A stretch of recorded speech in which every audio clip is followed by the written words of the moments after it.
Slogan দেবেন সেই নেতা মাইনাস হবে। কোন নেতাদের না, যে নেতার নামে স্লোগান হবে তার মাছ কাটা যাবে। বিএনপি 47 বছর যা কিছু ভালো তা সবকিছু দিয়েছে এই বিএনপি বাংলাদেশ। দেশ যখন শাহাদাত বরণ করলেন শহীদ জিয়া, তাকে যখন নির্মম ভাবে এই বাংলাদেশের শত্রুরা হত্যা করলো, তখন সবাই ভেবেছিল বাংলাদেশ গেল, বিএনপি গেল। আসসালামু আলাইকুম বন্ধুরা আপনারা এতক্ষণ শুনতে পারতেছিলেন বিএনপির নেতা মির্জা ফখরুল ইসলাম আলমগীরের কিছু কথা। বিএনপির নেতা এই কথাগুলো বলছেন তা হইল কিশোরগঞ্জে একটা ত্রিবার্ষিক সম্মেলনে বিএনপির নেতা এই কথাগুলো বলছেন। এছাড়া বিএনপির এই নেতা আরও অনেক কথা বলছেন। তো কিশোরগঞ্জ জেলায় যে ত্রিবার্ষিক সম্মেলন উদ্বোধনী বক্তব্যে তিনি এসব কথা বলেছেন। সেখানে তিনি বলছেন, আমরা সেই দল যেখানে আমরা উড়ে আসিনি, জুড়ে বসিনি, লড়াই করে সংগ্রাম করে এখানে এসে। এছাড়া তিনি ওই বক্তব্যের মধ্যে জিয়াউর রহমান এছাড়া খালেদা জিয়া সম্পর্কে আরো অনেক কথা বলেন। সেগুলো দেখতে হলে ভিডিওটা শেষ পর্যন্ত দেখতে থাকুন। চট্টগ্রামের সার্কিটের থেকে হত্যা করেছিল, কিন্তু সেই পতাকা, স্বাধীনতা সার্বভৌমত্বের পতাকা, গণতন্ত্রের পতাকা যদি হাতে তুলে নেন, তারই সহধর্মিনী তিনি কোনদিন রাজনীতি করেন।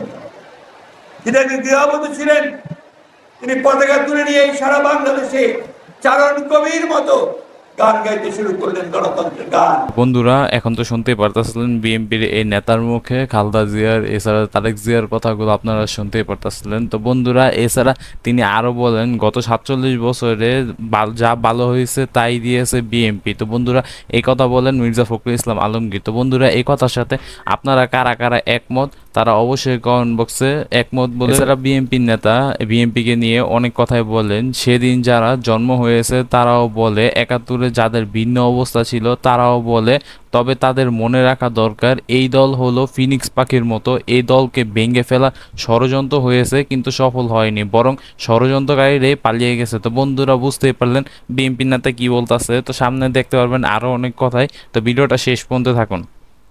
আর সেই গণতন্ত্রের গানেই দীর্ঘ 9 বছর হোসেন মোহাম্মদের সাথে সেই রাজাকে লড়াই করেছেন, তার পথে সংগ্রাম করেছেন। এখানে অনেক নেতা আজকে এখানে উপস্থিত আছে, তারা এই সংগ্রামে নেতৃত্ব দিচ্ছেন। সেই মহিষী নেত্রী বেগম খালেদা জিয়া তিনি বাংলাদেশকে বদলে দিতে শুরু করলেন। তিনি যখন 1991 সালে রাষ্ট্রপতির দায়িত্বে আসলেন, বিএনপি রাষ্ট্রপতির দায়িত্ব করে একটা অবাধ নির্বাচনের মধ্যে দিয়ে, তখন তিনি বাংলাদেশের উৎপাদন উন্নয়ন হার এমন পর্যায়ে নিয়ে গিয়েছিলেন, তখন বাংলাদেশকে বলা একটা উদীয়মান রাজ্য। তো বন্ধুরা এতক্ষণ তো বিএনপির নেতার বক্তব্যগুলো শুনতে পারলেন। এছাড়া ফখরুল ইসলাম আরো অনেক কথাই বলেন। সেই গণতন্ত্রকে একদলীয় শাসন ব্যবস্থা থেকে, বাকশাল থেকে বহুদলীয় গণতন্ত্র নিয়ে এসেছিলেন শহীদ প্রেসিডেন্ট জিয়া রহমান। সেদিন নির্বাচন দিয়েছিলেন, জনগণের ভোটের মধ্য দিয়ে জনগণের পার্লামেন্ট প্রতিষ্ঠা করেছিলেন।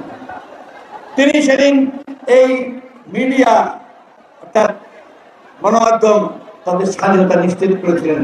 তার আগে শেখ মুজিবুর রহমান সমস্ত পত্রিকা বন্ধ করে দিয়েছিলেন। আর এর মধ্যে বললেন যে আজকের সম্মেলনে সাধারণ কোনো সম্মেলন নয়, 15 বছর পরে বিএনপির অজস্র নেতাকর্মীর ত্যাগের পর যে সুযোগ এসেছে সেটি কাজে লাগানো সম্মেলন। তো বন্ধুরা এই সম্মেলন তো বুঝতেই পারলেন বিএনপি তাদের নিজস্ব কথাগুলো তুলে ধরছেন এবং তাদের যে ভালো কাজগুলো এবং তারা যে জাতির প্রতি বা দেশের মানুষের প্রতি যে ভালো কাজগুলো করলে সেগুলো তুলে ধরছেন। তো এই ছিল ভিডিওটা আর এই ছিল তার কথাগুলো। তো বন্ধুরা এই বিষয় নিয়ে আপনাদের কি মতামত তা অবশ্যই জানাবেন। তো এই ছিল ভিডিওটি, দেখা হবে নতুন কোনো ভিডিওতে। আর যদি মনে হয় ভিডিওটা শেয়ার করার মতন তাহলে শেয়ার করে দিতে পারেন বন্ধু আত্মীয় স্বজনের মতন। তো এই ছিল ভিডিও, দেখা হবে নতুন কোনো ভিডিওতে। সে বন্ধু ভালো থাকবেন, আল্লাহ হাফেজ।